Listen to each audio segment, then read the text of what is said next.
that. So, dreaming comes with action. So, a very common example, exercise. A lot of us want to have like a better body, di ba? We always imagine na parang, I want to be in the best physical shape possible.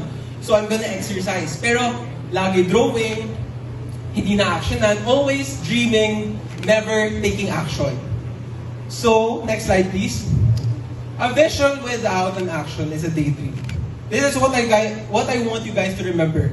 Because there's an action part.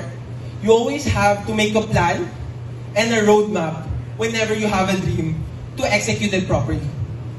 And when I say make a plan or a roadmap, you don't just use ChatGPT. Make me a roadmap for a business. Okay, it has to come from the heart. You have to come up with it on your own. Kasi sarili mo yung business, you know what you have, what your company's goal is, or whatever your business goals is. So that's different.